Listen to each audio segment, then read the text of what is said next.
Bien, eh ben, écoutez, on va démarrer. Je pense que ça va faire venir nos amis qui doivent être bloqués, j'imagine, dans les embouteillages euh, et voilà, et dans les transports. Merci déjà à tous de vous être mobilisés, d'être venus en ce soir pluvieux à l'Institut. Donc, juste un petit mot de brève introduction pour présenter un petit peu ce qu'est l'Institut. Donc l'Institut du marketing digital est donc un institut qui a pour vocation de faire converser, rencontrer et d'apprendre. Donc parce que euh, en ce début du XXIe siècle, forcément le digital, comme vous le savez, remet en cause beaucoup de choses. Les révolutions se succèdent allègrement. Et on ne sait plus trop où on en est, donc il faut toujours prendre un petit peu de temps pour se poser, puis pour voir les choses, et surtout pour se rencontrer. L'idée, c'est effectivement de l'Institut, c'est de provoquer des rencontres, des opportunités de discussion, et de se mettre un petit peu les idées au clair sur un certain nombre de sujets, dont celui qui nous occupe ce soir, le sujet des objets connectés. Donc, en quelques mots, l'Institut organise donc tous les trimestres des Digitalks, donc des tables rondes, comme vous allez le voir ce soir. Donc, on a fait plusieurs thématiques. L'une était autour, par exemple, du commerce connecté, l'autre sur les RH, hein, donc tout ce qui est social recrutement, etc., etc. Et il y en a pas mal qui vont arriver tout au long de l'année 2015. Lors de ce Digitalk aujourd'hui et ce soir, je voudrais bien sûr remercier le cabinet TNP, donc Transformation et Performance, qui nous a aidés à monter cette manifestation ce soir et avec qui nous serons partenaires sur le salon Le Web du 9 au 11 décembre. On sera la seule école de management présente sur ce salon et on en est très fiers. Ensuite, nous avons d'autres événements. Nous avons des DigiJobs. Les DigiJobs, c'est des nouveaux métiers qui sont issus du digital, qui viennent la plupart du temps d'outre-Atlantique. Et eh bien, ces gens-là viennent se présenter, présenter leurs fonctions, à la fois aux étudiants, à la fois aux DRH, aux responsables de formation, aux marques qui cherchent aussi souvent leurs repères. Et puis, nous avons aussi un concours qui s'appelle le DigiPrize, qui est ouvert à tous les 17-25 ans, qui est un concours pour stimuler l'innovation et l'entrepreneuriat sous toutes ses formes. Donc cette année, on a de très très beaux partenaires avec des prix qui font vraiment envie, je pense. Et voilà, cette année, ça va être un très bon cru puisqu'on a déjà plus de 60 projets. Donc voilà, allez voir un petit peu le monde digital dans lequel on va vivre demain. Donc je ne vais pas rester plus longtemps. Je vais passer tout de suite la parole à Gilles Babinet, qui était coincé, j'imagine, dans les embouteillages, Exactement. et qui va prendre le relais de l'animation pour se présenter, pour présenter la table ronde. Merci en tout cas à vous. Bonjour. Voilà, merci. On est prêt tout de suite.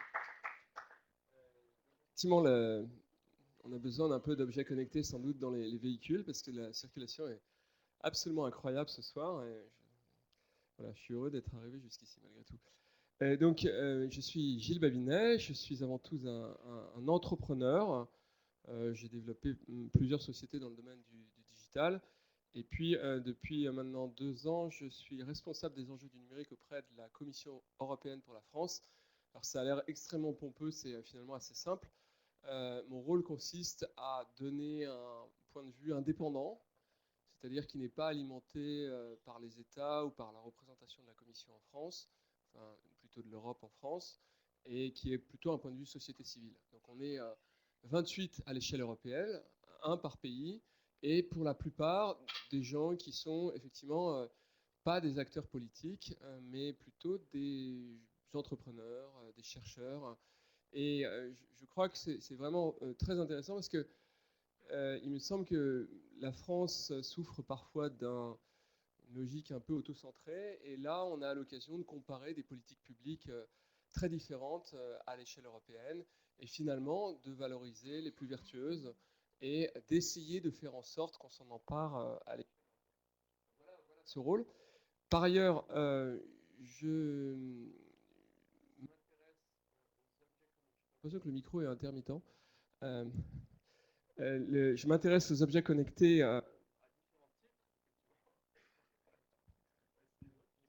Il n'est pas connecté. Et en particulier, je m'y intéresse au sein de l'Institut Montaigne, où nous faisons actuellement un travail de recherche sur objets connectés et big data.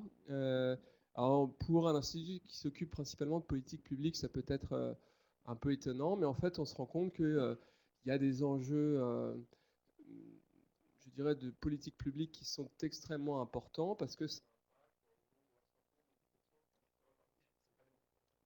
D'accord, c'est pour me punir d'être en retard.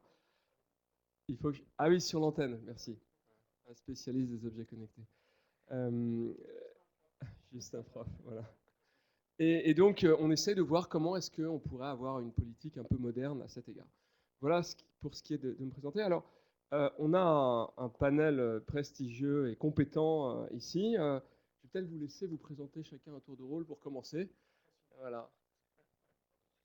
Bonsoir tout le monde. Donc, moi, je suis Thomas Nichols, je suis responsable marketing communication chez Sigfox. Sigfox est un réseau cellulaire opéré. En gros, ça veut dire que nous avons la même activité que AT&T, Vodafone, Orange, NTT, Docomo. Il y a des antennes 2G, 3G, 4G sur le toit. Maintenant, il y a aussi des antennes Sigfox. Et on vend des abonnements. Très similaires à un opérateur du style Orange, SFR, Bouygues. Sauf que la différence est dans le positionnement. Orange et SFR Bouygues sont spécialisés dans le haut débit.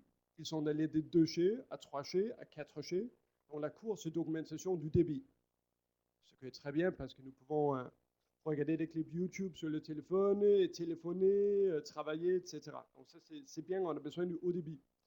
Par contre, ce qu'on peut connecter avec ces solutions-là, c'est limité.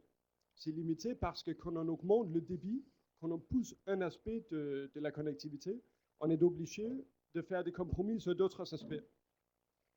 Dans le cas des réseaux 2G, 3G, 4G, Wi-Fi, c'est pareil d'ailleurs.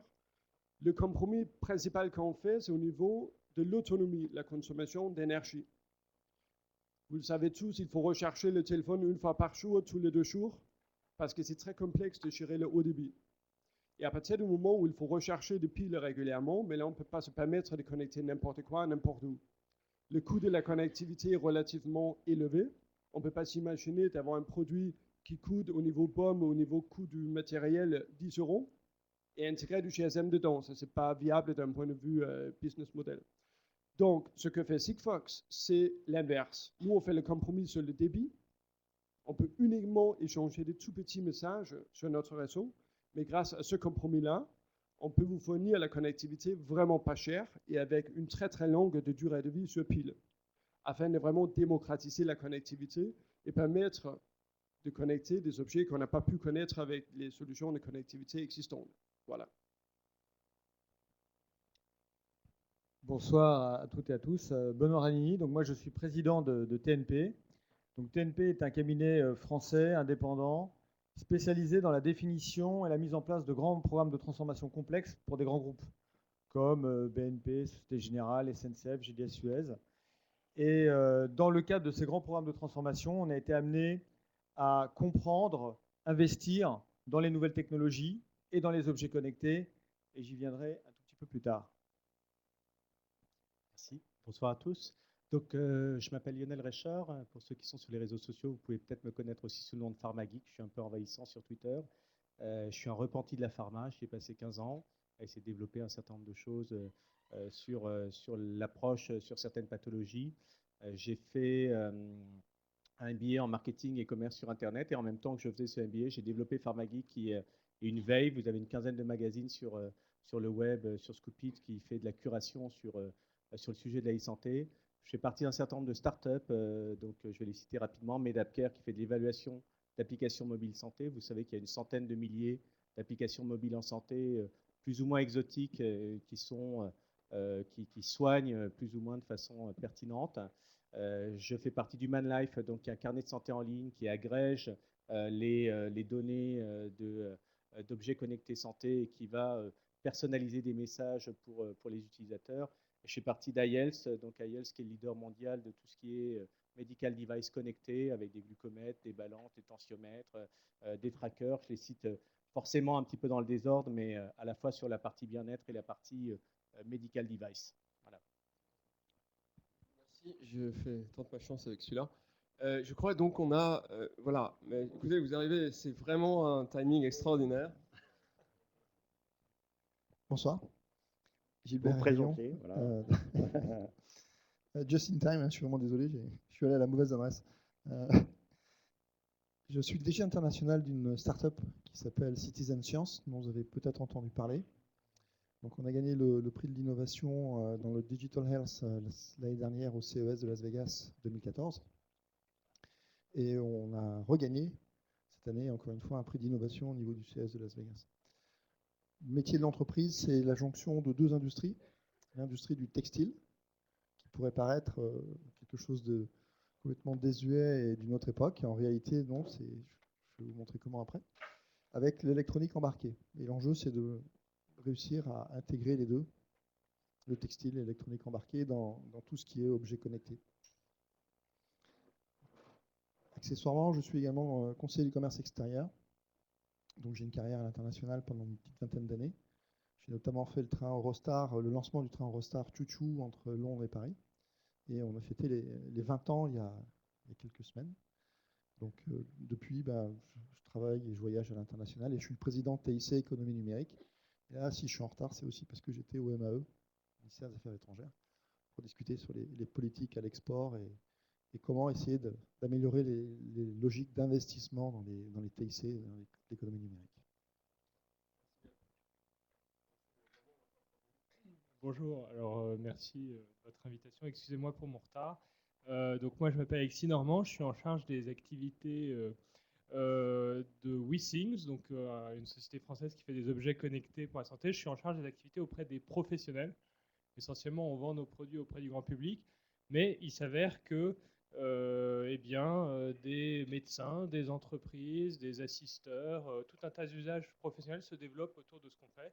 Et donc ce marché, ma fonction est de le structurer. Alors, puisque je ne vais pas vous faire toute ma biographie, mais comment je suis arrivé là-dedans, c'est... alors, à l'origine, j'ai commencé en faisant des sciences politiques et j'ai fait du conseil auprès de gouvernements dans le Golfe, et notamment au service de la réforme de l'assurance maladie. Et c'est un peu par ce biais de démographe que je me suis intéressé, dans un premier temps, à l'évolution démographique. Quand je suis rentré en France, parce qu'au bout d'un moment, j'en ai eu assez, à l'évolution démographique de notre pays et de ce que ça allait impliquer en termes de santé. Et j'ai commencé à écrire un rapport d'abord là-dessus, dans un think tank, et puis une science-fiction. Et en commençant à écrire ce roman, je me suis aperçu qu'en fait, ce qui sortait de mon imagination était alimenté par tout ce qui se passait sur le marché.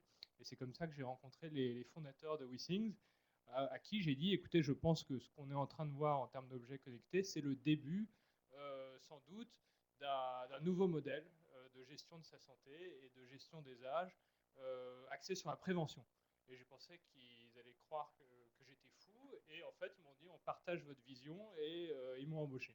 Donc voilà un petit peu comment ça a commencé. Et il s'est avéré qu'effectivement, ce n'était pas que le fruit de mon imagination. Il y a un vrai intérêt aujourd'hui sur le marché pour ces questions. Et donc, ça m'occupe beaucoup. Voilà, merci. Merci, impeccable. Alors, je crois qu'on a le droit à un petit film sur ce que sont les objets connectés.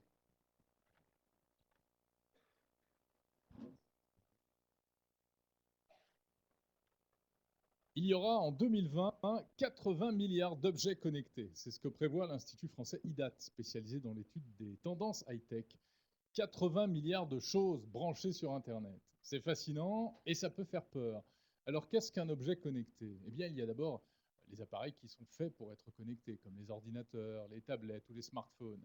Mais il y a ensuite ces machines qui ne l'étaient pas et qui le deviennent aujourd'hui, telles que les voitures, les caméras de surveillance, les distributeurs de café dans les entreprises ou encore les pèse-personnes à la maison. C'est le concept de machine to machine. Le plus fascinant enfin, ce sont sans doute ces petits objets que l'on n'a jamais imaginé un jour voir communiquer, tels que les vêtements, les pneus de voiture ou encore les boîtes de médicaments. En fait, un objet connecté, c'est un objet capable d'envoyer lui-même de l'information vers un ordinateur. C'est par exemple la balance connectée qui suit au jour le jour votre courbe de poids. Cette révolution est en marche depuis un bon moment. Il y a déjà dès aujourd'hui 15 milliards d'objets connectés dans le monde.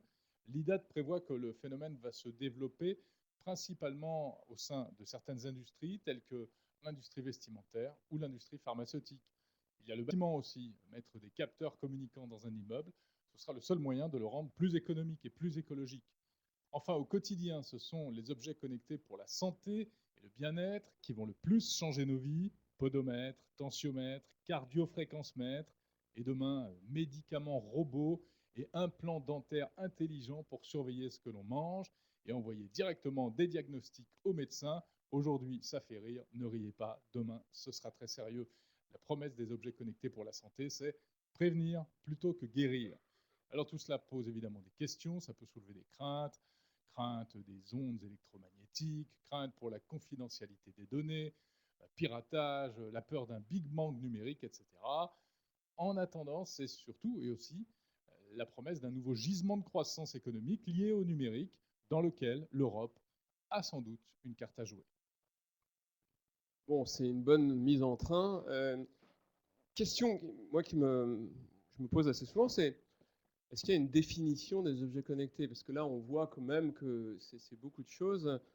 Benoît, est-ce que vous voulez répondre à ça? Est-ce que vous pensez que c'est aussi vaste que ça? Est-ce qu'il y a une caractéristique commune au-delà du fait que ce sont des objets effectivement connectés? Je ne suis pas sûr qu'il y ait une définition formelle de ce qu'est un objet connecté. Nous, chez TNP et chez nos grands clients, quand on prend l'objet connecté, on le voit plutôt déjà comme une source nouvelle d'information. C'est-à-dire que quand on travaille chez un assureur, chez un transporteur, chez un constructeur automobile, un objet connecté, ça va être un nouveau moyen de capter une information que je n'avais pas eu l'occasion de capter jusqu'à présent. Et ça, cette information-là, elle donne un nouveau champ du possible sur une connaissance initiale, mais aussi sur la création possible d'un nouvel usage. Donc, de mon point de vue aujourd'hui, un objet connecté, c'est le moyen d'avoir une information qu'on n'avait pas jusqu'à présent et qu'il faut, entre guillemets, analyser et définir quel est l'usage qu'on va en faire. Parce que alors, les objets connectés, moi j'ai regardé, hein, la puce RFID, ça fait 14 ans que ça existe en France. La RATP ou les péages routiers, c'est cette technologie. Les enceintes Bluetooth, moi en 2002, j'avais une voiture avec des enceintes avec un système Bluetooth. Qu'est-ce qui fait, et c'est une question que je vais poser à Lionel, qu'est-ce qui fait que... Plouf, plouf. Voilà. Il ne faut pas être impertinent parce que sinon je pose des questions plus difficiles. J'aime bien, il n'y a pas de souci. Vas-y Gilles, lâche-toi. Qu'est-ce qui fait que ça se met à accélérer? Pourquoi est-ce que tout d'un coup on passe de 20, de 14 plus exactement, à 80 en l'espace de 6 ans? Alors, juste pour revenir sur ta première question, si on regarde un petit peu ce qu'est l'Internet des objets, il y a une définition qui existe quand même, qui réunit un certain nombre de choses. On dit capteur, plus données, plus réseau, plus service. Et ça, c'est censé faire l'Internet des objets. Et on voit bien que c'est un écosystème, au-delà du plastique qu'on va fabriquer ou du capteur qu'on va mettre à disposition. Voilà. Qu'est-ce qui fait que ça se développe? Effectivement, l'avancée, le progrès technologique fait que ça se développe. Le développement et la pénétration du mobile fait que ça se développe. Donc, et puis la demande, le besoin sur un certain nombre de nouveaux services dans un certain nombre de sociétés, aussi bien développées que non développées d'ailleurs. Hein. Ce n'est pas forcément simplement un développement dans les pays occidentaux.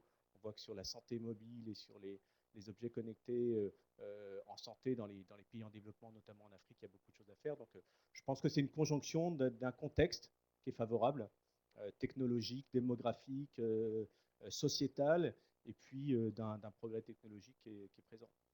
Donc alors, si je te suis bien, Sigfox, objet connecté, WeThings, objet connecté. Réseau Sigfox.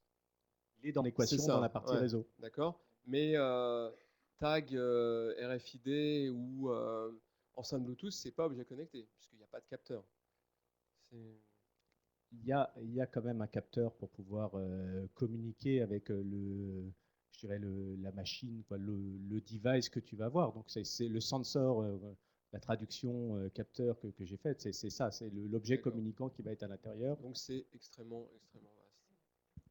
Si je peux me permettre de rajouter C'est mon autorisé. élément de définition, nous on préfère parler d'objets connectés intelligents parce qu'en fait c'est la conjonction effectivement d'une connexion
d'un plateau. Nous, chez Citizen, on a une posture diamétralement opposée. On se dit qu'à un moment donné, 14 montres, dont une Porsche montre, une Audi montre, une BMW montre, ça fait 14 de trop. Ça dépend pour qui. Mais bon, avoir des activités humaines dans lesquelles on cherche cette logique de progrès, de bien-être, de confort, de performance, ou de non-stress, 14 montres, c'est lourd, hein, ça fait beaucoup. À l'opposé, il y a une logique de plateforme. Donc c'est important, cette logique d'objet, et on va cramer beaucoup d'argent à éduquer le consommateur, à promouvoir une marque dans une catégorie des objets. Et puis à un moment donné, il va y avoir des plateformes d'intégration. Alors ce que ne dit pas ce reportage, qui est quand même fondamental, c'est qu'aujourd'hui, en 2009 ou 2013, ils ont déjà mesuré que 75% de ce machine-to-machine passe par cet objet-là. 75%. À l'horizon 2020, les 80 milliards, alors il y en a qui disent 90 milliards, il y en a qui disent 25 milliards, on s'en tape. Il y aura des milliards. Là où tout le monde s'accorde à dire, c'est que ça va multiplier par 4 le nombre d'objets dits smartphones, mais bien qu'il ait été multiplié par 4 de 2013 à 2020, ça va représenter de 75%, ça va passer à 25%. Alors, c'est pas 25, 30, on s'en tape. C'est que ça va être de moins en moins le téléphone, le smartphone qui va gérer, qui va être la console de notre vie. On va avoir d'autres plateformes, d'autres datasets, donc des galaxies de données qu'on va pouvoir exploiter, qui devraient améliorer l'être humain. Parce que derrière la voiture connectée, derrière l'objet connecté, derrière le frigo connecté, la cellule unitaire, c'est l'être humain. Quel stress vous me faites subir? Ou quel bien-être vous allez m'apporter en me permettant de me mesurer tous les matins et informant mon Facebook, mes 3400 copains sur Facebook, que j'ai perdu 20 grammes parce que j'ai couru 32 km. Donc, la définition que j'en ai, vous voyez, je suis désolé, hein, c'est un peu large, systémique, mais derrière, c'est de la gestion de la relation client, citoyen. Parce que le citoyen, à un moment donné aussi, il a besoin d'avoir les open data qui vont lui permettre d'aller voir si la municipalité de San Francisco, elle gère mieux les ressources que la municipalité de Neuilly et pouvoir avoir des métriques de comparaison. Et pour ça, il faut qu'il y ait de l'open data. Donc c'est cette logique d'accéder à des données que pour l'instant on ne connaît pas, c'est-à-dire qu'on ne sait même pas qu'elles existent, c'est le big data. C'est la capacité à aller chercher des données qui vont illustrer des comportements d'amélioration de la société, on espère en tout cas. Nous, c'est comme ça qu'on travaille, avec ce positionnement diamétralement opposé, en disant la plateforme du futur, ce n'est pas une carte bancaire, ce n'est pas un téléphone, c'est le taxi. Puisqu'on est dans la définition un peu 360, je pense que, et nous, quand j'interviens moi, sur cette émission de cette nature-là, à la rigueur, on est presque agnostique à l'objet connecté. C'est-à-dire qu'aujourd'hui, l'objet d'aujourd'hui, il va être dépassé par un nouvel objet connecté demain ou après-demain. Le réseau, on le voit bien, ça bouge aussi dans les réseaux. Ce qui est important aujourd'hui, c'est savoir quelle est la donnée auquel la technologie d'aujourd'hui nous donne accès. Cette donnée-là, on l'associe à un service. Ce service-là, on l'associe à un usage. Et c'est un peu ce triptyque-là, données, service, usage, qui va faire en sorte que ça va s'accélérer. C'est quoi la différence entre service et usage? L'usage, c'est par exemple, ça va être l'utilisation que va avoir le monsieur tout le monde ou madame tout le monde ou une société du service. C'est comment il va utiliser ce service-là. C'est-à-dire que, je vous donne un exemple, et je vais rebondir par rapport à ce que vous disiez, c'est pourquoi ça s'accélère. Aujourd'hui, de mon point de vue, les données, les objets connectés, il y a des objets connectés qui ne sont qu'une accélération technologique de ce qui existait il y a 10 ans. La RFID, ça va être remplacé effectivement par des objets connectés, mais ça fait quoi? Ça fait du track and trace. Et ça permet à des opérateurs logisticiens de savoir où sont les choses qu'ils transportent, pour faire court. Il y a d'autres usages, mais simplifions sectoriellement. Par exemple, la santé, ça n'a rien à voir, les objets connectés. Les objets connectés aujourd'hui vont permettre aux grands acteurs de la santé de voir complètement leur business model. Pourquoi? Parce que pendant 50 ans dans la santé, on a une équation simple, c'est qu'on a massifié le risque. Demain, on va individualiser le risque. Et pourquoi on est capable d'individualiser le risque? Parce que grâce aux données connectées, on est capable d'avoir le comportement de conduite ou de vie de monsieur tout le monde. Et donc, on va passer d'une logique de pay as you drive, pay as you live. Oui, mais c'est extrêmement important parce que ça modifie des secteurs entiers d'économie qui vont investir de manière massive dans des nouveaux modèles de business et donc dans des objets connectés. Il y a évidemment intéressant qu'il il est extrêmement polémique, éthique, etc. Mais je voudrais demander, pris en vous écoutant, que finalement ça n'était pas du hardware ni uniquement de la computation de données, mais c'était un service, c'est ça. Est-ce que vous vous reconnaissez là-dedans? Est-ce que vous êtes un service end-to-end? Moi, personnellement, je trouve que le pire qu'on peut faire dans un domaine que l'Internet des objets, à ce stade-là, c'est de commencer à parler de quelle est la définition, comment le standardiser. Parce qu'on n'est qu'au début. Il n'y a pas de définition. Si nous, on peut dire plein de choses sur comment on peut le définir, mais indirectement, on va limiter ce qu'on peut faire avec la connectivité. Et c'est ça qui est magnifique avec ce domaine-là, c'est qu'on va pouvoir faire tellement de choses. Et les applications de demain, on ne les connaît pas aujourd'hui. Donc nous, on peut dire ce que nous, on voit dans l'industrie aujourd'hui, parce que soyons clairs, ce n'est pas le B2C qui drive actuellement ce domaine-là, c'est l'industrie où il y a des gros déploiements. Et on voit des choses aujourd'hui, mais ce n'est pas forcément ce qu'on va connecter demain. Donc les définir maintenant, je trouve ça dangereux. Ceci étant dit, je rejoins complètement les avis. Donc, c'est les données. Ça s'appelle l'Internet des objets, mais ce qui est intéressant, ce n'est pas les objets, c'est les données. Et du coup, l'enjeu, c'est combien est-ce que ça coûte de remonter les données. Là, ça coûte moins cher de fabriquer des objets aujourd'hui, parce que le matériel coûte moins cher. Nous, on travaille sur la connectivité pour le rendre moins cher de remonter les données. Mais c'est vraiment ça. Parce que ce qui est intéressant, c'est tous les services, on peut l'appeler comme on veut, les applications, qu'on va pouvoir faire avec. Et là, on va pouvoir combiner des jeux de données qui viennent d'objets connectés ou capteurs avec des données qui viennent d'autres sources de données. Mais c'est vraiment ça, c'est comment est-ce qu'on peut améliorer les différents secteurs. Maintenant, on a encore un outil dans la boîte à outils, c'est les capteurs. Voilà. C'est tout autour des données. Si j'extrapole, est-ce que Sigfox, demain, vous pourriez dire, finalement, on va sous-traiter les objets connectés ouais, j'ai oublié l'antenne. Merci. C'est vrai que ça marche bien, hein. Notre valeur ajoutée, elle est dans le traitement du signal. Est-ce que ça va jusque-là? En fait, c'est juste, ça c'est une anecdote, mais c'est intéressant parce que Apple et Foxconn avaient fait une erreur de conception dans l'iPhone 4. Quand on les tenait, normalement, ça ne fonctionnait pas. Là, c'est un peu pareil. Ouais. Donc, vous pouvez vous imaginer ce que nous, on voit au niveau des startups, des PME, etc. C'est compliqué. Les objets connectés, c'est compliqué. Excuse-moi, j'ai complètement oublié du coup la question. Non, la question, c'est... Ouais, Ah oui, non, je me souviens. Donc, nous, les objets, nous, on ne fait pas les objets déjà. Nous, on fait les réseaux. Et on fait que ça. On focalise sur ça. Et on travaille en forte collaboration avec les acteurs magnifiques qui font des objets connectés, ceux qui font des plateformes logicielles, etc. Nous avons tout un programme de partenariat. Nous, on vend des abonnements. Mais on ne peut que vendre des abonnements si les fabricants de solutions connectées, eux, vendent leurs solutions. Donc, nous, on fait tout ce qu'on peut pour collaborer avec eux. D'accord. WeThings, vous vous retrouvez là-dedans? Demain, la balance, c'est plus vous qui la faites, mais vous faites les plateformes? Non, pas du tout. Bon. Mais je pense que effectivement, ce qui importe, c'est ce qu'on fait de la donnée, mais de fait, les gens veulent acheter des objets, ils veulent pas acheter des données.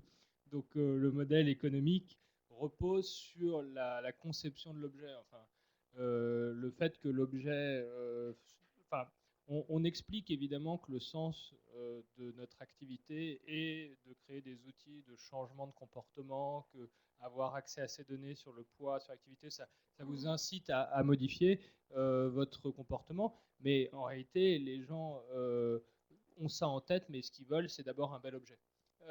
Et donc, on travaille énormément sur le design, on travaille énormément sur l'expérience utilisateur, c'est-à-dire la façon d'installer l'objet, la façon de réduire le nombre de clics, la façon de rendre la mesure indolore, la façon de rendre l'objet agréable à utiliser. Et donc, c'est évidemment que ce qui importe, c'est derrière tout l'applicatif, et c'est ça qui va avoir un impact sur votre comportement, c'est ça qui va modifier des secteurs économiques peut-être, mais il faut d'abord séduire le consommateur. Et pour ça, il faut d'abord séduire le grand public, il faut d'abord... et donc, je ne veux pas vous faire trop de publicité, mais on fait voilà, une montre de luxe, on essaye de faire un bel objet. Et j'insiste un tout petit peu là-dessus parce que, en fait, typiquement dans notre activité, on propose des services que la médecine proposait déjà. Par exemple, sans prétendre faire de la médecine, hein.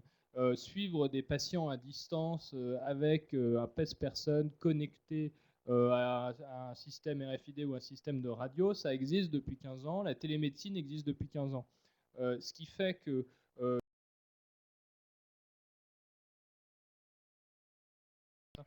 c'est plus un objet qui est conçu pour un médecin purement pour l'usage ou la donnée qui va en tirer. D'abord, un objet qui est conçu pour le grand public, pour que ça lui plaise, que ce soit facile, qu'il n'ait pas besoin d'être un expert pour s'en servir. Donc, je ne peux pas dire que l'objet n'importe pas, et pas seulement parce que je travaille pour WeThings, mais parce que simplement la condition de pénétration du marché et du coup de diffusion de toutes ces nouvelles pratiques dont on parle. Oui, et ça, c'est une question importante. Non, ça, j'ai compris. Est-ce que donc on est en train de créer un marché? On est en train de créer un marché. Est-ce que le consommateur a compris? C'est une question que je peux poser à Gilbert, par exemple. Est-ce qu'il a compris les caractéristiques de ces objets qui sont quand même extrêmement différents? Est-ce qu'il achète une balance ou est-ce qu'il achète un service? Alors, je ne sais pas s'il achète une balance ou un service. Ce que je sais, c'est qu'au bout le cycle de vie de ces objets répond à l'économie globale. C'est-à-dire qu'ils se réduisent de plus en plus.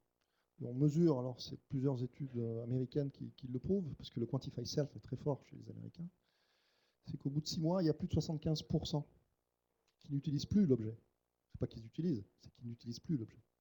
Donc le Garmin .32 que j'ai acheté 400 € et que je vais expliquer à ma femme que je dois m'acheter le Garmin .54, mais qui coûte 150 € de plus, ça va coincer. L'usager s'approprie de plus en plus ces usages. L'usager, excusez-moi, ce n'est pas fait exprès, mais derrière l'usager, il y a le péage. Et ce qui arrive aujourd'hui devant nous, c'est que ces objets connectés vont rentrer de plus en plus dans une logique d'écosystème transactionnel. Je te donne un exemple. Il a parlé de montre. La montre, elle sert pour voir l'heure déjà. Elle peut servir en tant qu'objet connecté pour prendre le pouls, le rythme cardiaque, la température, plein de choses. Mais aujourd'hui, PayPal annonce que ça y est, il a compris avec 6 mois, voire 1 an et demi de retard par rapport à Alipay d'Alibaba. J'expliquerai pourquoi après, si ça vous intéresse. Il faut une montre connectée PayPal pour faire du transactionnel, parce que, encore une fois, on m'a vendu pendant 30 ans que le support de mes transactions, c'était le plastique. On me vend maintenant que le support de mes paiements, on y retrouve, c'est ça. Et ils viennent de comprendre. Regardez le communiqué de presse PayPal d'aujourd'hui, c'est la montre connectée. Il y a quelques acteurs mondiaux qui se sont positionnés sur la puce RFID, miniaturisée, nano, c'est la taille d'un cheveu, dans d'autres plateformes qu'une carte, d'autres plateformes. Et nous, on dit, pourquoi pas le textile? Donc, l'usager ou le consommateur ou citoyen qui s'approprie l'usage de ces datas, l'enjeu pour lui, c'est de trouver des courts-circuits à des process qui sont longs, contingents, fatigants, des courts-circuits qui vont permettre d'avoir tout de suite son poids, tout de suite communiquer à ses copains. Mais l'enjeu économique des écosystèmes, et là j'adore ce que tu écris depuis des années, j'ai jamais pu te le lire, donc je te le dis en face, c'est des écosystèmes territoriaux. C'est qu'à un moment donné, si on a un cadre juridique qui empêche ces usages, c'est non seulement des usages qu'on ne connaît pas ou qu'on maîtrise mal, mais c'est des écosystèmes qu'on ne permet pas d'éclore, et c'est des métiers qu'on perd. Alors, si je te comprends bien, tu dis, en gros, il faut permettre des usages qui sont, je dirais, pas en silo. Et moi, je suis un grand fan des objets WeThings. Malheureusement, il y en a certains d'entre eux que j'ai un peu laissés sur l'étagère. Il y en a d'autres que je continue à utiliser. J'avoue, plus pour m'amuser parce que je n'ai pas tellement de problèmes de poids. Et donc, je monte sur la balance en me disant, tiens, je pèse toujours le même poids qu'hier ou qu'il y a 6 mois. Mais malgré tout, je me dis, j'ai un problème de corrélation de données. Je ne sais pas si Lionel, tu veux répondre à ça, mais je trouve que, je crois que tu as parlé d'open data. Est-ce qu'on est dans une logique d'open data à l'égard des objets connectés aujourd'hui? Je n'ai pas parlé d'open data encore. Je voudrais juste revenir un peu. Il y a des choses qui sont importantes qui sont dites tout à l'heure, notamment Benoît, mais je parle de la santé parce que Internet des objets, là, moi, je connais surtout la santé. Ce qu'il a dit était très important et on n'a pas réagi, mais Pay as you live, que l'objet connecté santé donne du pouvoir à l'individu et lui permet de se responsabiliser, d'autonomiser, et ainsi de suite, c'est bien. Mais Pay as you live, ça veut dire que quoi? L'universalité des soins ne va pas être assurée. Ça veut dire que chacun va être, selon son comportement, pris en charge, remboursé. C'est la crainte aussi avec les objets connectés. C'est un peu le fantasme de l'assureur qui va dire, toi, tu fumes, tu marches pas, tu manges mal, ça va te coûter une blinde. Et toi, tu es bien, tu rentres bien dans les cases et ça va. On va y venir. Mais c'est important d'en parler. On l'a laissé passer. Et l'autre chose aussi, c'est le médical. On va faire un quart d'heure dessus. Voilà. Sur les données, mais du coup, les données, elles sont. Non, mais le fait qu'il soit à 400 € ne rend pas accessible aux gens qui en ont besoin. Là aussi, si on parle de santé, on parle de patients et il faut regarder besoin par besoin. Et les populations, quand une balance ou un tensiomètre coûte 120 €, ce n'est pas tout le monde qui peut se l'acheter, ce n'est pas forcément ceux qui en ont besoin. Donc l'open data, oui. La donnée, on en a parlé rapidement, il y a deux façons de l'avoir. C'est dangereux, ça va être piraté, on va tout savoir de nous. Moi, je préfère militer pour la notion de data for good. Data for good, ça veut dire quoi? Ça veut dire data pour de bon, c'est-à-dire je vais capitaliser sur un historique. Mais pour de bon, dans le sens où je vais capitaliser sur un historique, je vais le garder. Moi, quand je vais me traquer, je vais garder des données et je pourrais regarder des années après. Le fait d'avoir vécu dans telle région peut être lié au fait que j'ai un cancer 10 ans plus tard parce que j'étais à proximité de tel ou tel risque qu'on a identifié des années plus tard ou des choses comme ça. Et data for good parce que je vais pouvoir les partager avec d'autres et faire avancer la recherche ou faire avancer la connaissance sur telle ou telle pathologie de façon plus rapide. Alors ça, c'est intéressant et je crois que ça amène directement une question, c'est de savoir si, donc vous avez tous dit, on est des fournisseurs de solutions complètes, on fait des objets, ou pas d'ailleurs, et puis on fait de la computation de données derrière. Mais ce que je comprends, c'est qu'on peut extraire de l'information extrêmement riche en faisant de la computation d'agrégats de données.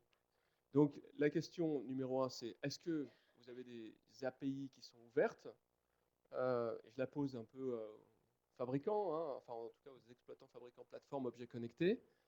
Et la question numéro 2, c'est est-ce que demain, c'est vous qui allez continuer à faire la corrélation ou il n'y aura pas des métacorrélateurs? J'espère que c'est pas trop compliqué parce que je me dis que c'est quand même un peu qui vont faire ça sur des environnements de vie en fait, c'est-à-dire sur toutes mes données et au-delà même. Alors, je vais essayer de répondre. Alors, il y a beaucoup de sujets qui ont été évoqués, donc je vais essayer de rester sur la question parce que j'ai aussi un avis sur le reste. Mais alors, le premier point, c'est que les données appartiennent aux utilisateurs qui les génèrent, hein. De toute façon, ça c'est le cadre juridique. Donc, personne ne peut partager les données sauf celui qui les génère. C'est la loi informatique et liberté. Enfin, c'est toujours important de le rappeler avant de se lancer dans le fantasme. Et donc, ça veut dire qu'il faut sécuriser cette donnée, c'est le premier point, mais on peut tout à fait la sécuriser et en même temps permettre le partage, pour autant que le partage lui-même soit sécurisé.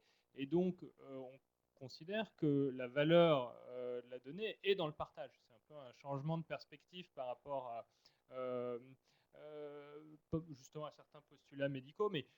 Alors, soyons très concrets. Dans quel cas est-ce que un partage de données a une valeur et pourquoi est-ce qu'on l'encourage? Vous avez un PES-Person, vous pouvez partager cette donnée avec une autre application mobile dont vous vous servez, par exemple, je sais pas, MyFitnessPal si vous voulez faire un régime. Vous pouvez voir votre courbe de pas non pas chez WeSings, mais dans l'application MyFitnessPal et vous, après, corréler cette information au nombre de jogging que vous avez fait. Ou par contre, enfin, à votre journal de bord nutritionnel, mais vous pouvez le faire aussi avec une autre application sur le jogging. Avec une autre application, on le fait avec 150 applications. Donc effectivement, on a des API ouvertes, ça veut dire concrètement, on offre la possibilité aux développeurs informatiques de construire un service autour des données générées par nos objets gratuitement. Le lien est public, on a même un support qui aide les gens à le faire. Et ça, on le fait avec près de 150 prestataires de services. Ça va du très ludique, je fais un jogging, au très médical, où c'est un hôpital qui va équiper des patients qui ont le diabète, de PES-Person ou des patients qui ont une insuffisance cardiaque, qui vont récupérer la donnée. Donc dans ce on crée cas-là, un écosystème. Dans ce cas-là, vous êtes un fabricant de PES-Person avec une API Absolument. ouverte. Voilà. Et parce qu'on Mais crée vous ne faites pas de traitement de données. Alors si, on fait un traitement de données dans notre application mobile. Si je ne me sers pas de la vôtre. Oui, vous pouvez. Dans ce cas-là, on n'est que fournisseur. Et par exemple, on a maintenant une super API, entre guillemets, c'est sur tous les nouveaux iPhones, vous avez l'application santé d'Apple. Donc ça concerne potentiellement 900 millions d'utilisateurs et vous pouvez partager automatiquement toutes les données que vous générez avec nos objets sur cette application. Les données restent sur le téléphone, donc n'allons pas tout de suite crier au loup. Apple n'est pas en train de vendre vos données, elles sont sur le téléphone, comme Passbook où vous mettez votre billet de train sur votre téléphone et c'est pas sur Internet. À quoi ça sert? Leur application n'est pas spécialement fonctionnelle.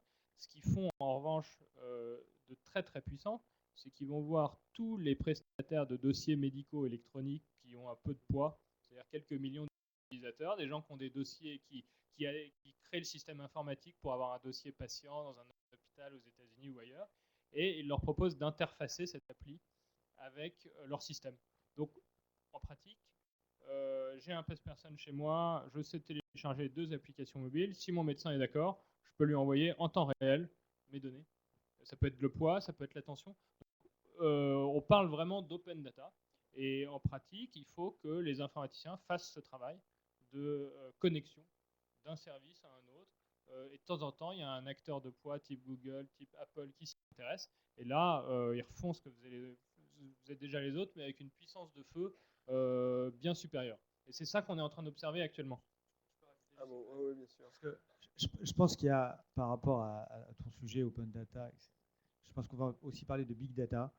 Il y a pour moi 2 approches. Il y a une approche B2C, il y a une approche B2B. C'est-à-dire que aujourd'hui, dans le monde du B2B, il y a beaucoup de grands opérateurs, assurantiels, manufacturing co, qui font de l'agrégation de données. Et quand ils vont vendre l'objet connecté, ils ne vont pas le vendre. Ils vont donner l'objet connecté avec l'appli qui existe déjà, directement sur ton smartphone, et directement avec les services et connecté avec le price model de leurs produits. Et c'est ça qui va être très important, c'est que d'un côté, on peut acheter directement l'objet connecté B2C, c'est-à-dire moi, toi, nous tous.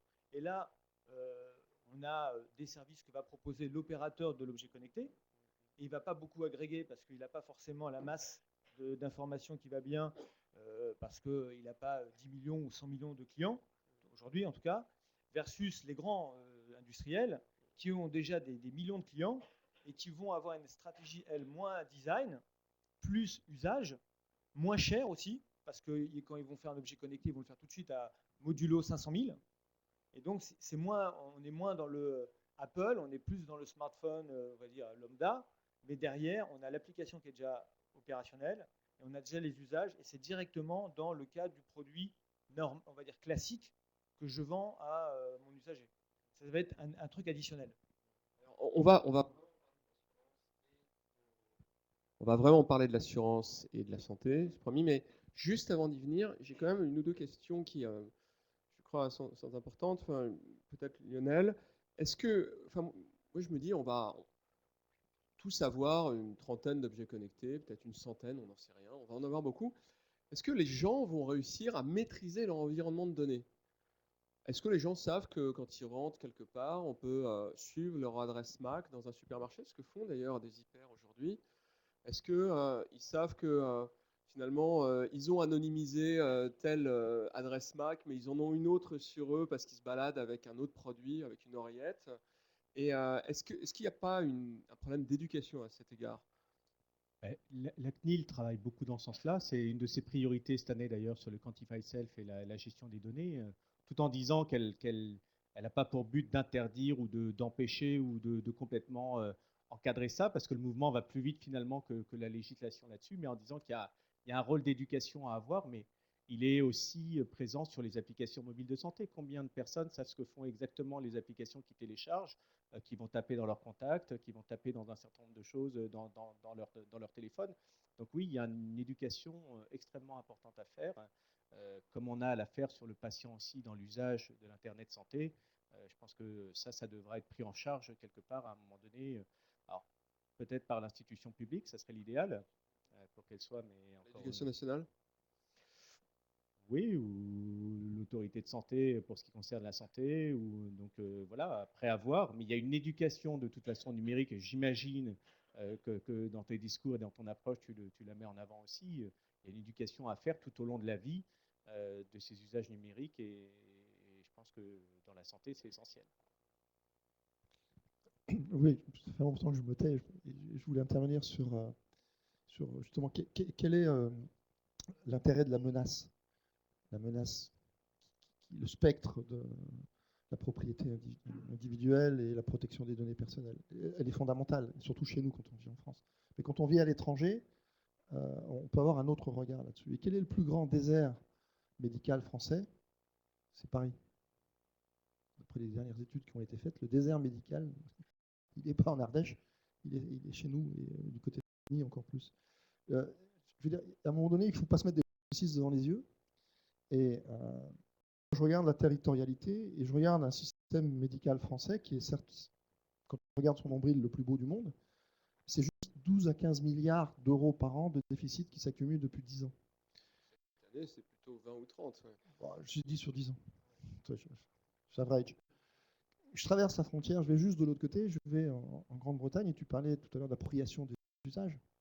Comment nous on se positionne, encore une fois, quand on arrête de regarder son nombril. Moi, je travaille avec la NHS, qui, elle, dégage 3 milliards de pounds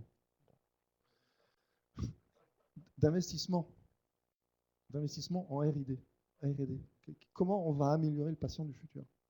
Comment on va lui permettre de faire une pétition pour que le conducteur du camion 35 tonnes, non seulement c'est sa vie qui est en danger quand il conduit 135 tonnes et qu'il a 180 battements minutes avant de rentrer dans le village, mais surtout l'école dans laquelle il va pas s'arrêter et qui va écraser plein de gens. Donc, culturellement, en France, on n'a pas cette logique, on n'a pas cet inconscient collectif, on a cette logique du collectif. Le plus bel exemple, c'est un arrêt de bus. Le dernier qui arrive, s'il monte le premier, c'est le champion du monde en France. Tu vas dans n'importe quel pays anglo-saxon, si tu arrives le dernier, ben tu montes le dernier dans le bus. Le charme latin. Ça peut avoir un certain charme, surtout quand il pleut et que tu évites la queue pour te mouiller. Mais ce que je veux dire, c'est il y a des raison de s'intéresser à la propriété de l'information, à qui elle appartient. Et nous aussi, on travaille sur cette logique-là d'Open API pour donner le contrôle de la data à l'usager. Mais quand on regarde ce qui se passe dans d'autres pays, on se préoccupe d'autre chose. On se préoccupe de l'Obamacare, on se préoccupe que, bah oui, avant d'avoir ton médecin, vous l'avez tous sur iOS, pour ceux qui ont iOS, vous avez le petit picto cœur qui permet de documenter son dossier médical, qui fait qu'avant d'arriver chez le médecin, il va déjà avoir une partie du diagnostic qui va lui permettre de gagner du temps. Il ne faut pas être plus roi que le roi à un moment donné. 15 milliards d'euros de déficit sur 15 ans pendant chaque année. Il faut qu'on se pose des questions sur comment on gère notre santé. Moi, je m'intéresse à la Grande-Bretagne parce qu'ils exportent. Mais quand tu parles des usages, quand nous, on fait 50 milliards d'euros de e-commerce, eux, ils en font 100 milliards de pounds. C'est à peu près la même population, à peu près la même surface, mais tu as le double d'usage du digital, du e-commerce. Ils ont 100 milliards de déficit commercial. Ils ont quelques milliards de déficit commercial. Mais dans le e-commerce, qui est le sujet d'aujourd'hui, je pense, c'est les objets connectés, c'est la data, c'est des données qui circulent, 0,1. Donc, les usages de ces technologies, ce n'est pas en France qu'elles naissent. D'accord. Alors, bon, je comprends bien. Donc, on s'approche à petits pas de l'environnement de la santé. Je voudrais poser une question qui, je crois, est importante. C'est comment est-ce qu'on fait lorsque on a dit que les données étaient évidemment personnelles et que personne ne pouvait y accéder sans le consentement de l'individu pour faire de l'épidémiologie. C'est-à-dire finalement de se servir de l'ensemble des données qu'on crée et pouvoir détecter soit des enjeux sanitaires, soit des enjeux sociaux. Est-ce qu'il y a moyen de faire ça sans violer finalement le consentement implicite des individus? Bah, oui, je pense que Orange le fait tous les jours quand ils vendent aux gares des analyses sur la chalandise ou quand ils vendent aux villes des données de votre téléphone pour savoir combien de temps les gens s'arrêtent dans une ville, pour s'ils font juste le plein ou s'ils restent la nuit pour aider à planifier. Ça, il y a un usage agrégé, anonyme de la donnée qui est parfaitement compatible avec la protection de la vie privée de Vous avez l'individu. une API pseudonymisée? Non. Mais en revanche, on peut tout à fait faire des requêtes agrégées anonymes sur les tendances. Typiquement, ça nous permet de... C'est vous?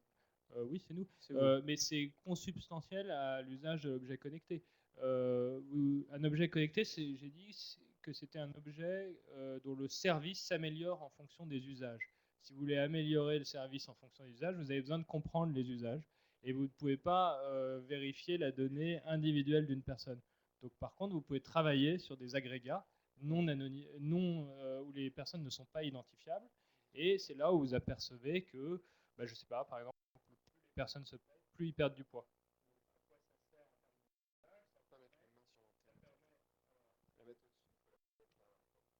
C'est bien, j'ai compris. C'est beau, on m'entend. Voilà, ça vous permet de dire à quelqu'un que s'il arrête de se peser, il a plus de chances de prendre du poids. Ou ça vous permet, par exemple, si vous faites un algorithme de calcul de pas, vous en avez plusieurs, vous ne savez pas lequel est le meilleur. Vous le mettez dans, vous le distribuez dans 10 segments de votre population et vous regardez ce que vous disent vos usagers.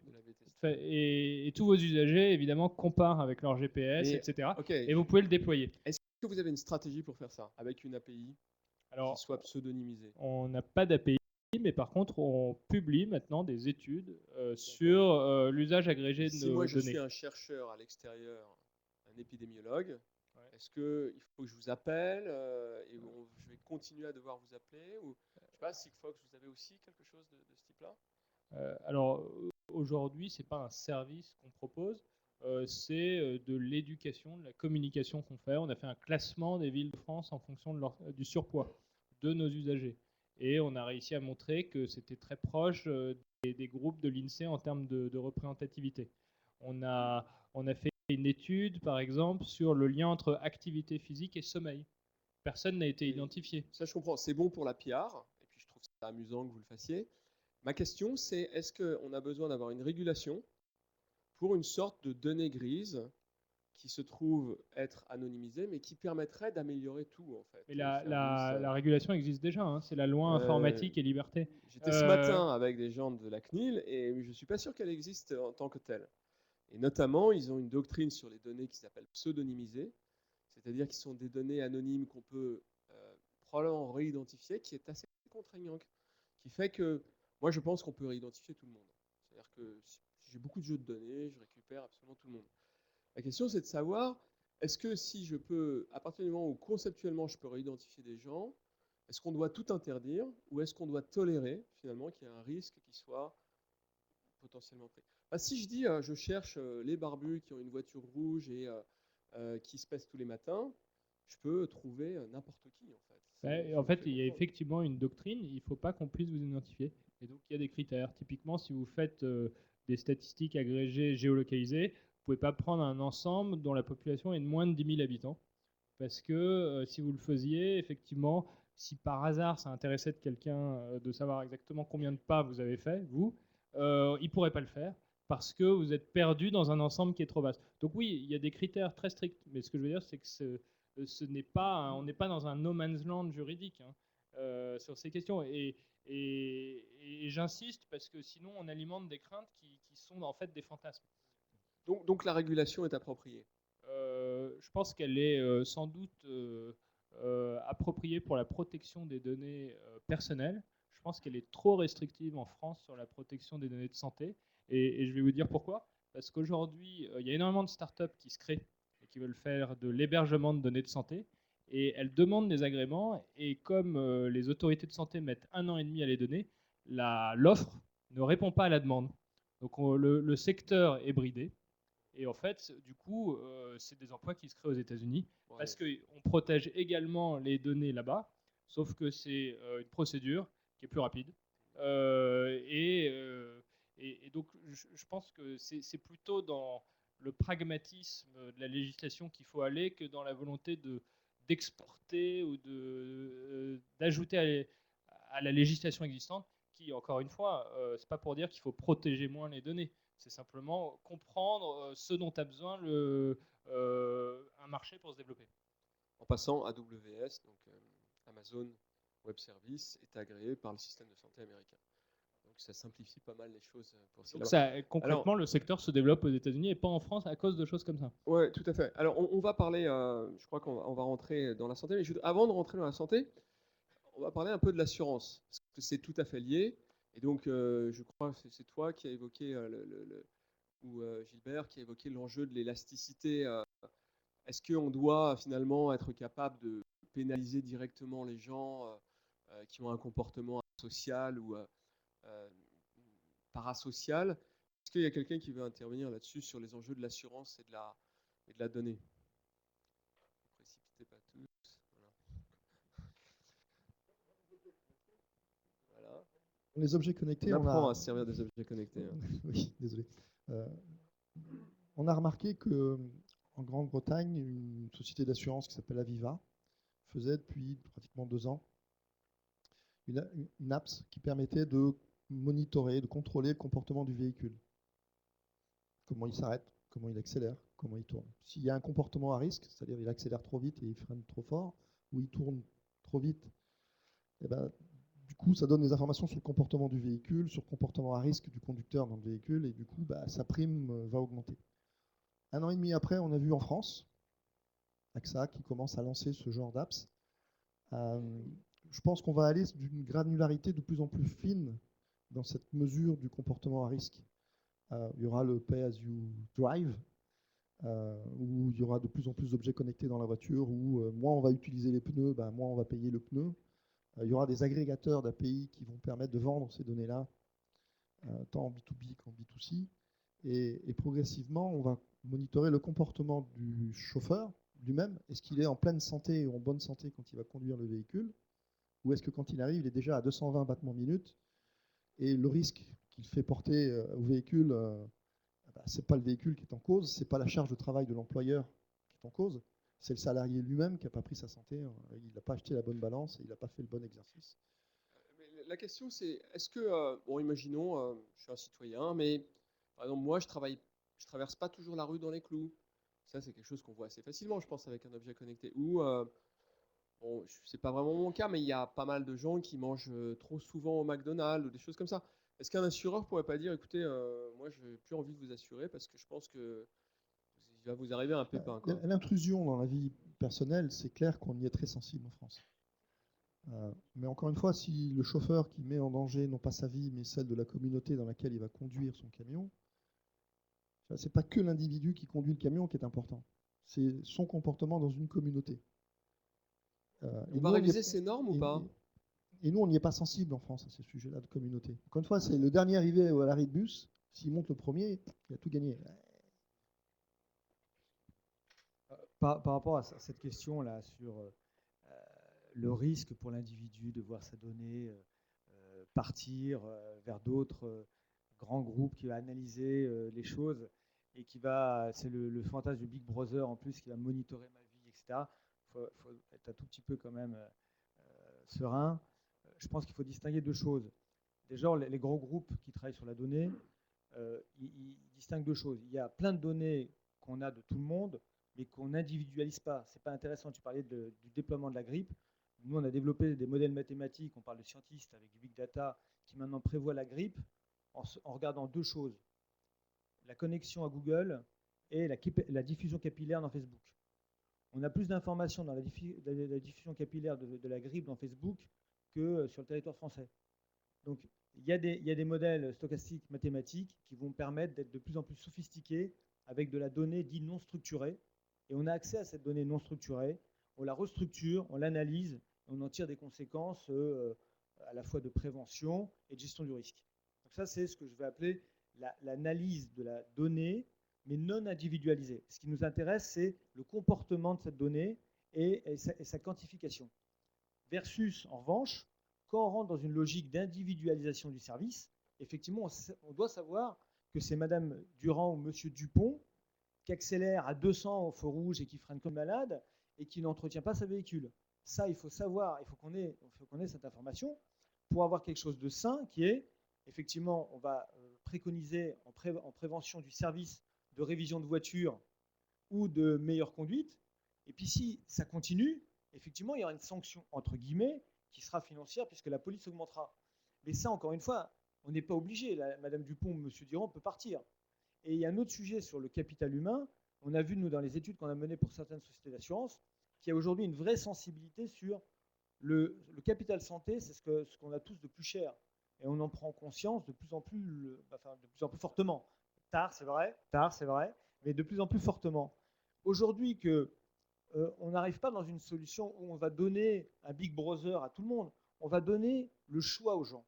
Le choix aux gens de mieux vivre à travers de la proactivité et des suggestions.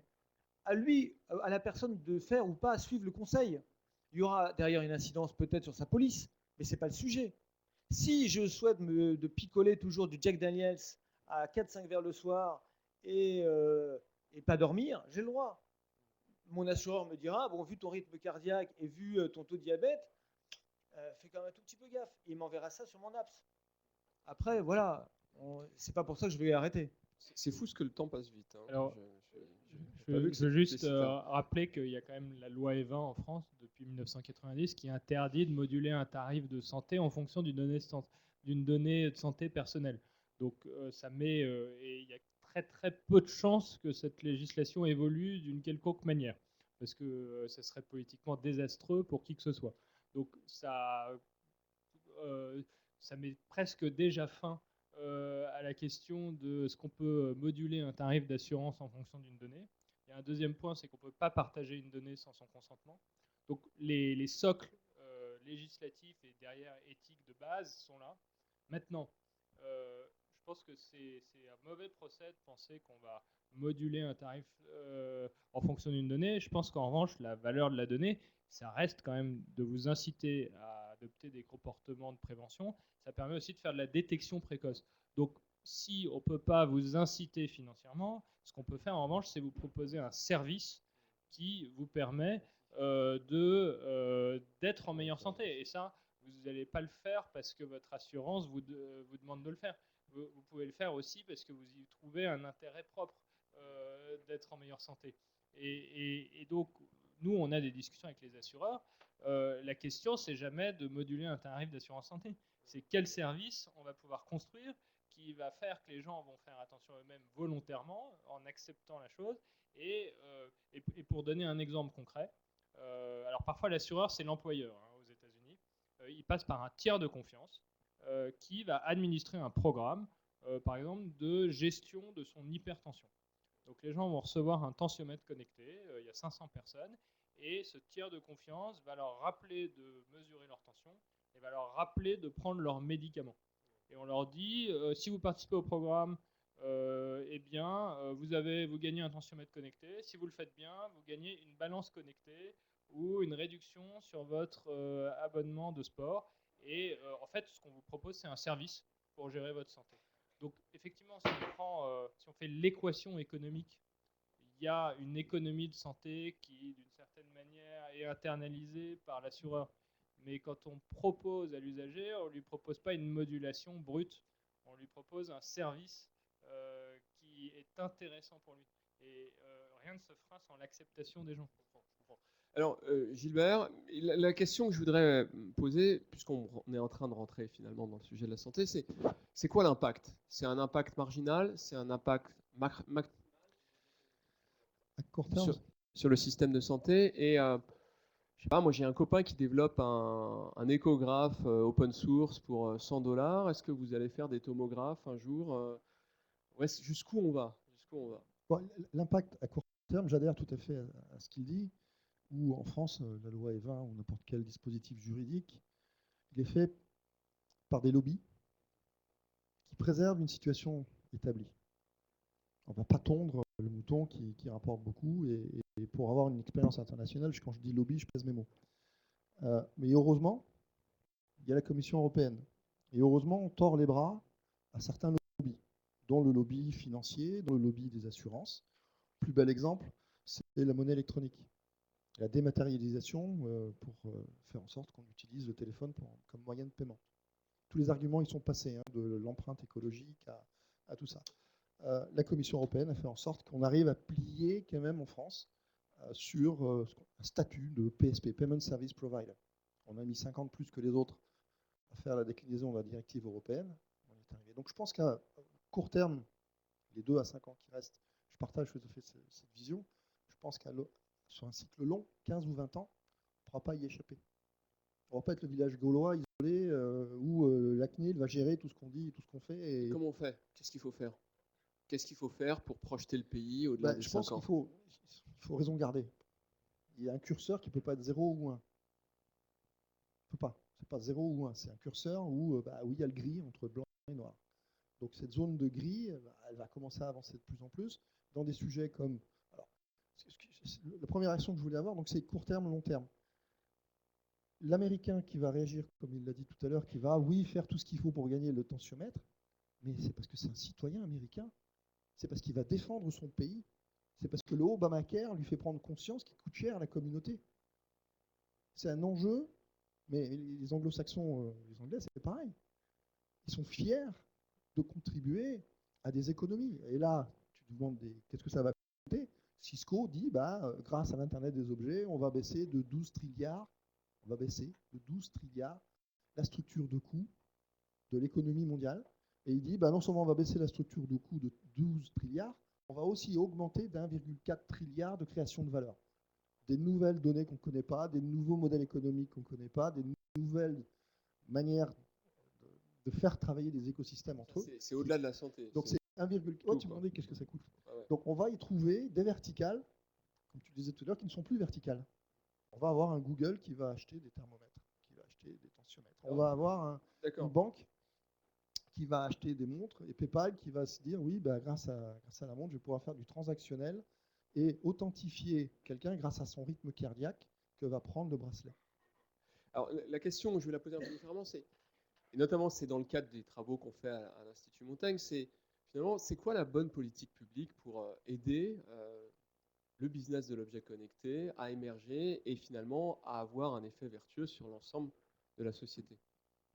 Je vais quand même réagir, je suis désolé, mais je ne sais pas si c'est à l'autorité publique de développer le marché de l'objet connecté, il faut qu'on lui trouve un usage, mais il n'y a pas de patient malheureusement dans cette table-là, mais ils auraient réagi sûrement.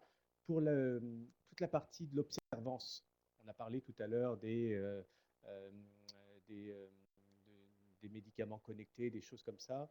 On a essayé en France de pénaliser le patient parce qu'il n'était pas observant pour l'usage de son medical device pour l'apnée du sommeil. Donc ça a été rejeté heureusement. Et le patient va vous dire, ça a été suspendu, mais c'est une vraie question de société derrière qu'on va poser. C'est une vraie question de société. Qu'est-ce qu'on veut faire? Un malade chronique, il va vous dire, je n'ai pas choisi d'être malade. Si on est sur du diabète de type 2 ou des choses, mais il y a beaucoup de malades qui n'ont pas choisi d'être malades. On va les culpabiliser en leur disant, tu coûtes de l'argent à la société, tu dois te prendre en charge, tu dois te responsabiliser, tu dois être comme ci, tu dois être comme ça, et sinon tu seras pénalisé. Voilà, la question, elle est là, elle est assez fondamentale. Aujourd'hui, on a un système de soins, on le disait tout à l'heure, qui est parmi les plus beaux du monde. Il y a des tas de choses qu'on peut faire sans aller taper sur les individus. Par exemple, au niveau du collectif, sur du corporate wellness, par exemple. Je sais que c'est cher à Withings aussi. Dans la prise en charge du bien-être en entreprise et dans l'amélioration globale d'une population à travers la prévention, des messages d'information, des choses comme ça. Mais voilà, la santé connectée ne marchera qu'à partir du moment où on lui trouve des vrais usages, où on va toucher des vrais patients, on va donner des vraies solutions, apporter des vrais services, et qu'on va faire comme la NHS qui a fait un App Store d'applications mobiles, qui réfléchit à la prescription d'applications mobiles, qui réfléchit à la prise en charge d'un certain nombre de solutions digitales, qui a un plan à 5 ans, qui investit 1 milliard sur les startups. Ça, c'est de la normation. Voilà. Ça, c'est le rôle finalement de la puissance publique d'aider à ça. Eh bien, clairement, mais en France, il n'y a personne qui bouge. D'accord. Donc il y a du boulot, quoi. Il y a un gros boulot. Il y a un gros boulot. Tu le sais, ça. Non, mais moi, je suis là pour faire le candide. Hein. D'accord. Je le rappelle quand même.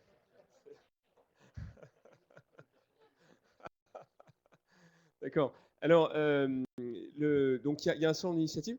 C'est quoi le prochain objet connecté de WeThings? J'adore cette question parce que c'est la seule à laquelle il refuse systématiquement. Voilà, alors effectivement, je ne répondrai pas. Est-ce que c'est médical? Alors, on fait déjà un dispositif médical hein, avec le tensiomètre. C'est sûr que donc je ne vais pas répondre à la question. Par contre, on a une montre qui vient de sortir, donc d'une certaine manière, il y a quand même un peu de nouveauté à vous apporter. Alors, donc c'est une montre avec des aiguilles, 2 pour l'heure, c'est déjà pas mal, et une troisième qui me donne le nombre de pas que j'ai fait, enfin la distance à mon objectif. Donc puisque vous me donnez l'opportunité d'en parler. On a de la prochaine, pas celle qui vient de sortir. Oui, mais il y en aura peut-être une prochaine de celle-là. Et l'intérêt, c'est on a regardé les trackers, on a dit effectivement les gens arrêtent. Pourquoi? Parce qu'il faut le charger tous les jours, parce que c'est pas beau. Donc on a fait un produit où vous changez la pile une fois par an et on l'a fait fabriquer ensuite. C'est un objet de luxe. Et donc il y a à chaque fois un enseignement qu'on essaye de tirer des échecs, des frictions qu'on retrouve sur le marché des trackers, sur le marché des personnes. Donc il y a un phénomène un peu d'amélioration continue de chaque objet. Et ça, c'est un peu, on espère, la nouvelle génération des objets pour suivre des podomètres connectés, en fait, en l'intégrant dans une montre. Après, on apportera évidemment des améliorations à notre personne. Le prochain objet, il est déjà annoncé, mais il n'est pas encore sorti. C'est une caméra que vous mettez chez vous qui vous permet effectivement de voir sur votre mobile ce qui se passe. Ça vous envoie des alertes en fonction du bruit. Ça vous envoie des alertes en fonction de l'humidité, de la température et du taux de COV, c'est les composés organiques volatiles. Ah oui. Donc la pollution de l'air intérieur. Donc d'une certaine manière, on englobe dans la notion de santé l'habitat. Voilà. D'accord. Alors, il nous reste assez peu de temps. J'aurais voulu parler de tas de sujets, le transport, etc. Je voudrais vous poser à chacun une question. C'est une question assez simple.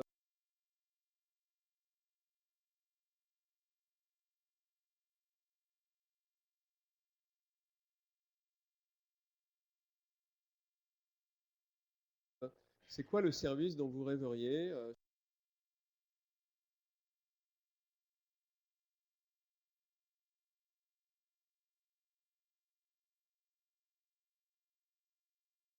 soit sous forme d'un objet, soit sous forme d'un service?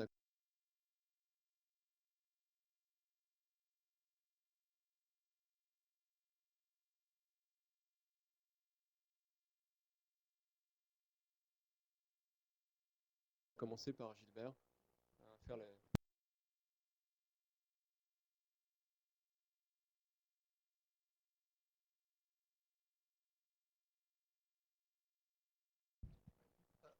On est dans une école.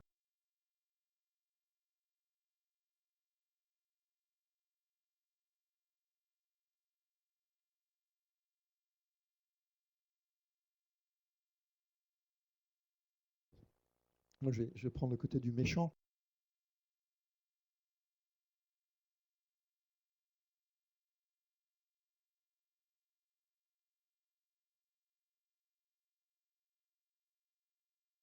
Celui qui veut faire du profit et faire de l'argent.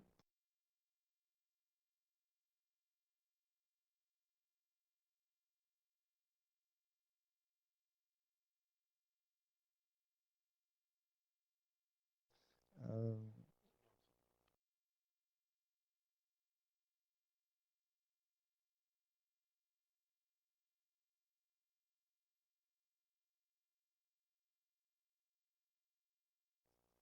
Ça me rassure.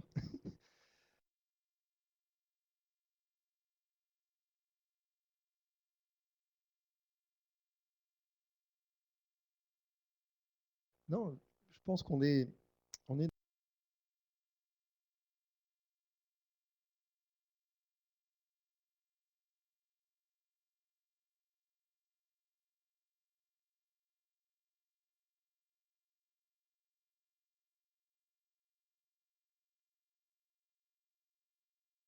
dans une logique de social CRM, de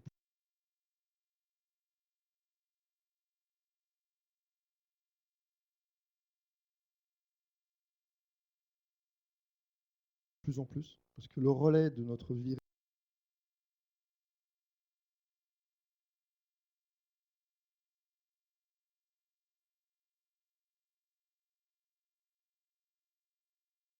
réelle, elle passe dans des réseaux sociaux, dans une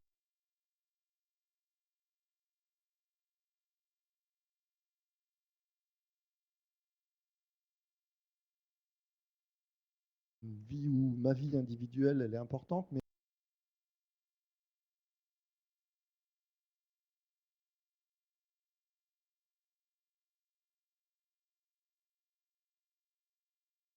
est moins importante que comment moi je me comporte dans mon...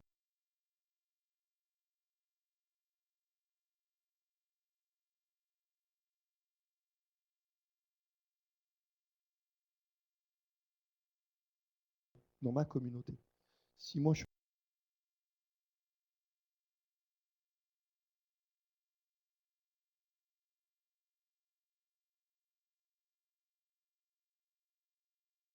un leader d'opinion et quand j'achète, j'ai 40%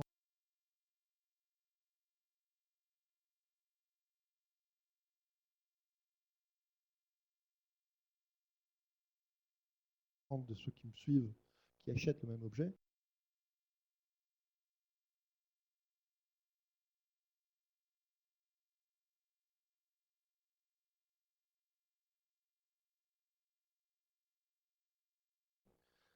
ça peut devenir intéressant.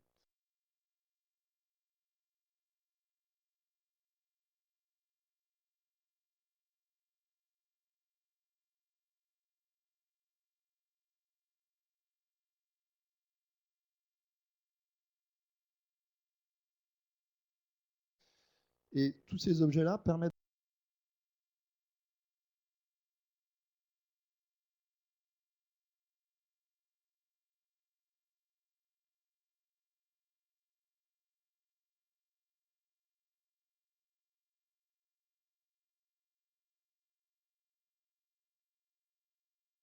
de faire une chose essentielle, le transactionnel que j'évoquais.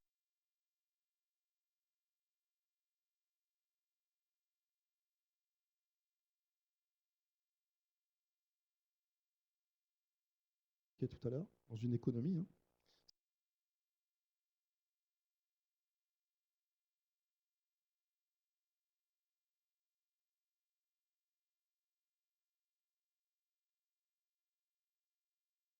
C'est récence, fréquence, montant.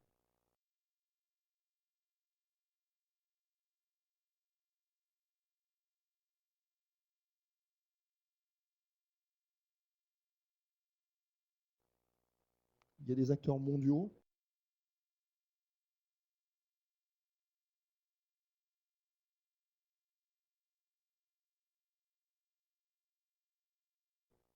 qui vont nous inonder dans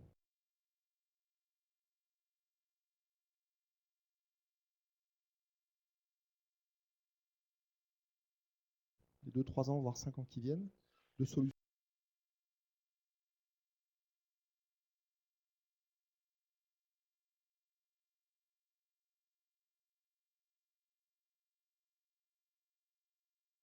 auxquelles on ne pense même pas, ou on n'a pas tout à fait compris.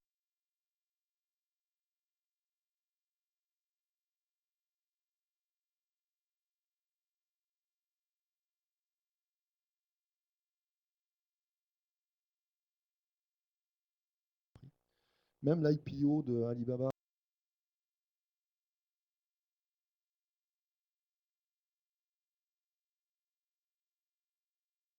aux US à 25 milliards, c'est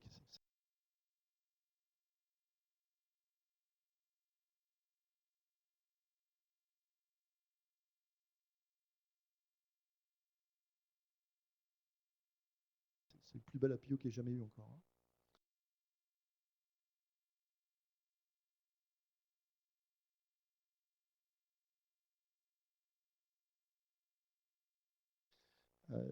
Ils ont soustrait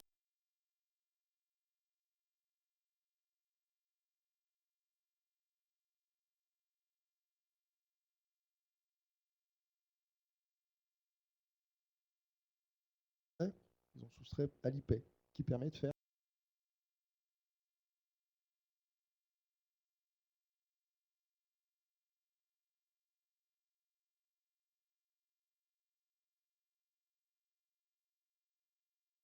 justement montant.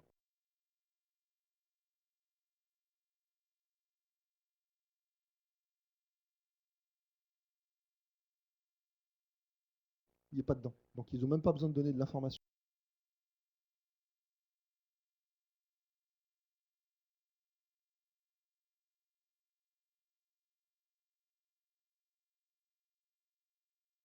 Sur ce que fait Alipay. Mais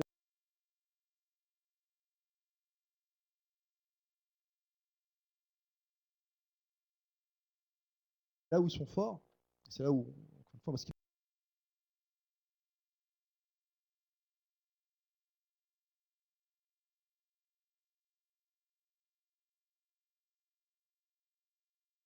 m'intéresse, c'est comment prendre une solution française.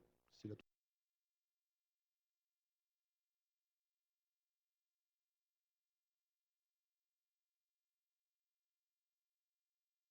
trouver, la construire et l'exporter. À